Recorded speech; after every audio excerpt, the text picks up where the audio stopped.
ചിലപ്പോഴൊക്കെ ഞങ്ങൾ വെറൈറ്റി ആയിട്ട് എന്തെങ്കിലും കഴിക്കണമെന്നും പ്ലാൻ ചെയ്ത് ഇറങ്ങിക്കഴിഞ്ഞാൽ അവസാനം ചെന്നെത്തി നിൽക്കുന്നത് ബിരിയാണിയിലായിരിക്കും. കാരണം നമ്മൾ എത്ര കഴിച്ചു കഴിഞ്ഞാലും നമുക്ക് മടുപ്പ് തോന്നാത്ത ഒരു ഫുഡാണ് ബിരിയാണി. അപ്പോൾ ഇന്ന് നമ്മൾ കഴിക്കാൻ പോകുന്നത് കുരൻകോണത്തെ ന്യൂ കിങ്സ് റെസ്റ്റോറൻറ്റിൽ അവൈലബിൾ ആയിട്ടുള്ള 110 രൂപയുടെ ഹാഫ് ബിരിയാണിയാണ്. നമ്മൾ 3 പേര് കൂടിയിട്ടാണ് കഴിക്കാൻ പോയിട്ടുള്ളത്. എൻ്റെ ഒട്ടുമിക്ക ഫുഡ് ബ്ലോഗ്സും കുരൻകോണം ജംഗ്ഷനിൽ തന്നെ ചുറ്റി പറ്റിയിട്ടുള്ളതാണ്. സംഭവം വേറെ ഒന്നുമല്ല, ഇവിടെ നമുക്ക് ഒരുപാട് റെസ്റ്റോറൻറ്റ്സ് അവൈലബിൾ ആണ്. രാത്രി 12 മണി വരെയും 1 മണി വരെയൊക്കെ ഓപ്പൺ ആയിട്ടുള്ള കുഞ്ഞു കുഞ്ഞു തട്ടുകടകളും അതുപോലെ തന്നെ സ്ട്രീറ്റ് ഫുഡ്സും എല്ലാം ഇവിടെ അവൈലബിൾ ആണ്. വേണമെങ്കിൽ ട്രിവാൻഡ്രത്തിൻ്റെ ഒരു മിനി ഫുഡ് കോർണറാണ് ഇത് എന്നൊക്കെ നമുക്ക് പറയാം.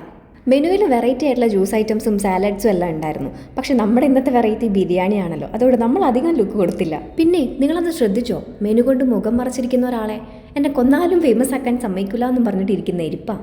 അങ്ങനെ നമ്മുടെ വെറൈറ്റി ആയിട്ടുള്ള ബിരിയാണി വന്നിട്ടുണ്ട്. വെറൈറ്റി ഒന്നുമില്ല കേട്ടോ, നമ്മുടെ സാധാ ബിരിയാണി തന്നെയാണ്. പക്ഷെ നമ്മൾ വെറൈറ്റി കഴിക്കാൻ ചെന്നിട്ട് ബിരിയാണി കഴിച്ചതുകൊണ്ട് വെറൈറ്റി എന്ന് പറയുന്നതേ ഉള്ളൂ. കിങ്സിലെ ബിരിയാണി കഴിച്ചപ്പോൾ കോഴിക്കോടൻ ബിരിയാണിയുടെ ഒരു സാമ്യം നമുക്ക് ഫീൽ ചെയ്തു. ആവശ്യത്തിന് നെയ്യും ഓവറാവാത്ത രീതിയിൽ മസാലയും പിന്നെ നല്ല പാകത്തിന് വെന്ത് വേറിട്ട് കിടക്കുന്ന അരിയും, അങ്ങനെ മൊത്തത്തിൽ സംഭവം നല്ലതായിരുന്നു.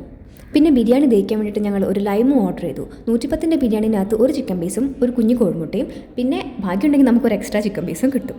പിന്നെ ഒരു വറ്റ് പോലും വേസ്റ്റ് ആക്കരുതെന്നുള്ള പോളിസി ആയതുകൊണ്ട് ഞങ്ങൾ തുടച്ച് പഠിച്ച് കഴിച്ചായിരുന്നു. റേറ്റ് വന്നിട്ട് 3 എണ്ണത്തിന് 373 രൂപയാണ് ആയത്. അപ്പോൾ ടൈം ഉണ്ടെങ്കിൽ ട്രൈ ചെയ്യൂ. ചാച്ചാ.